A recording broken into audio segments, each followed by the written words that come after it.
4th match of our best of 5, which turned into a best of 6, depending on how this goes, given the draw in the last match. Pandemic Legion against Warlords of the Deep. Pandemic Legion in a 0-2 hole, and proving they have no honor. We have Warlords of the Deep in a new setup, a Sleipnir double Hurricane Fleet issue, Basilisk, Saber, 2 Hounds, and a Merlin. I'm Bacchanalian here with that pathetic Brent, and he'll give you the honorless Pandemic Legion setup. So, these scumbags have brought the same exact setup they brought last time. Basilisk, Vulture, double Gila, Caracal, double Harpy, and Grath Telkin in a Merlin. It's a good thing to mention that we do have the 2 Hounds. It's likely that we will see Void Bombs again. The difference is they might be able to spread out a little bit at the beginning if they can keep just enough cap transfer going to that Bassie to keep reps up for a minute. Then they might be able to dodge Void Bombs on a few of their ships. Yeah, I mean, the issue with that being, I guess with the Basilisk, the range, they can do that, but it'll be interesting to see how they try to play against that. And it'll be interesting to see Hydra's timing on the Void Bombs. Last time they faked us out, we thought they were going to launch them right away, and they did launch them for quite a while. So they wanted to put pressure on the cap chain before launching them, and then waited to alpha the cap on the Logi and insta-pop it. So we'll see if they try that again here. A few subtle changes between the first anti-tinker setup that Warlords brought and the second one. The first one had a Curse and a Celestis, so they were able to put on good cap warfare and also have some damps. This time they've opted to go with much higher DPS without quite as much E-War. So we'll see if not having as much newt pressure is a detriment for them.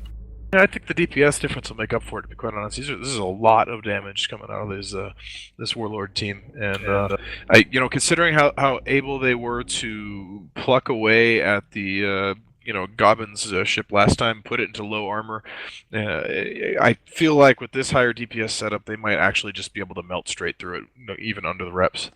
Right, and with well-timed Void Bombs, they can definitely break this chain. And again, as soon as that first cruiser-sized ship goes down, they're pretty much broken. And it looks like we have the Hurricane Fleet issues and the Sleipnir charging across the field, trying to get in range. We've got the Harpies moving out to try to intercept them so they can't get on top of the team, and we will see how effective they are at that. Indeed, the Saber was back with the Basilisk to defend it. It looks like he's charging out now to try to take out this Harpy of Chiba Man to keep him from getting back to the Basilisk. Meanwhile, we have Blast X taking some damage, Chiba-Mon taking a little bit of damage, some pressure going down on 2 of these ships. We have a little bit of damage on Rakamar as well in the Hurricane Fleet, but we'll see if anything sticks here. Yeah, I think that they should be able to keep reps on Rakamar pretty decently, and again, it's just a matter of time while they get some cap pressure on these guys by way of damage before those Void Bombs come out, and it looks like Kadesh Priestess might be getting himself positioned for that, and C7P9 also getting pretty close to the group. So Rakamar in pretty deep shields, though. If they don't turn this quick, they might lose this match. There goes Blast X. Oh, volleyed almost into armor, but not enough. Didn't get through it, and he's repped all the way back up. We have half armor on Rakamar's Hurricane Fleet issue. This could spell trouble. If that goes down, that's quite a significant chunk of their DPS, and that may be the key to breaking this Tinker setup. This may not be the answer.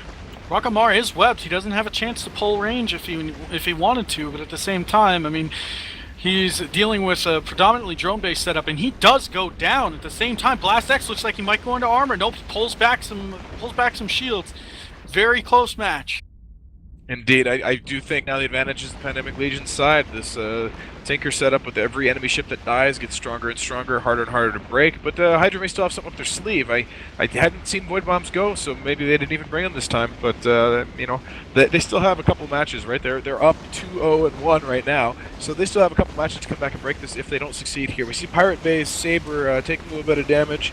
Nothing really sticking. He's about half shields. We see Amber Saint half shields, but it does look like from the local chat that Hydra Warlords team, I should say, know that this is not going to go their way. Yep, we have an shit from Amber Saint and local, so it seems like they've figured that they're probably out, but we will see if maybe they can get some timely Void Bombs off here, but it doesn't seem to be the plan at all. We've got Amber Saint just about to enter armor, and that will spell probably the end of the match for Hydra. Absolutely. The Basilisk just is too stubborn, will not break. And meanwhile, Amber Saint now in about half armor. We have a Hound go down almost instantly, volleyed there. And it's just too much damage for Nemes in the Basilisk to keep up with here. Amber Saint, pulling back a little bit of shields here and there, but he's got to keep up with the Saber and the Hurricane Fleet. And meanwhile, we have actually damage switching to Admiral Goberius. We'll see if they can have any better success with him. But now with one of their damage ships off the field, I don't think it's going to be enough.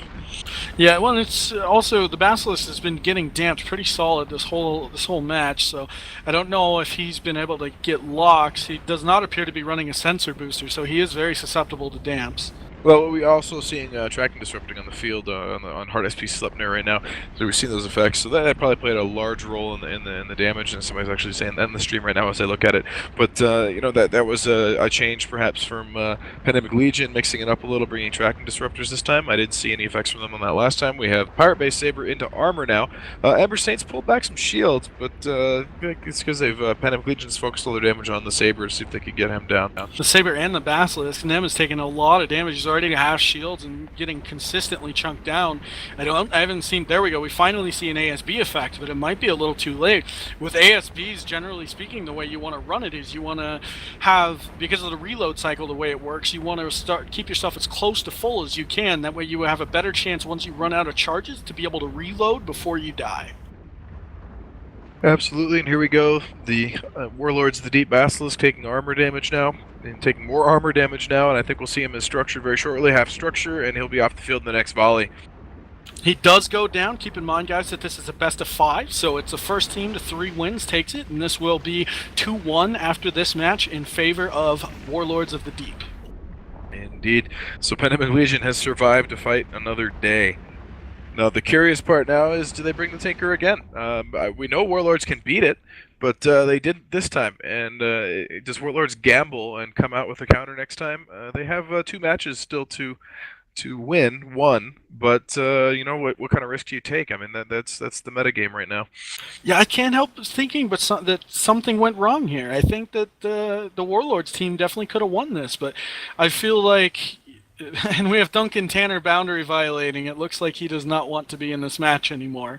There goes the Saber as well. Yeah, they're trying to get this over quickly, and we thank them for that. But we didn't see any Void Bombs. I think that with how close they were to getting Blast X into armor, if they'd had the Void Bombs there, then maybe they could have done it. I don't know if they changed fittings, didn't think they needed it or what.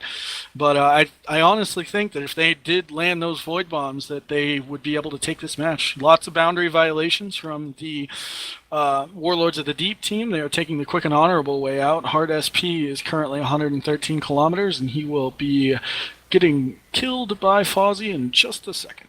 Indeed. So we have this best of 5 shaping up to be not only a best of 6, but very exciting setups here. We have now 2-1 in favor of Warlords. The Pandemic Legion have now survived 2 matches in a row and kept themselves from dying, or getting knocked out of the tournament, I should say.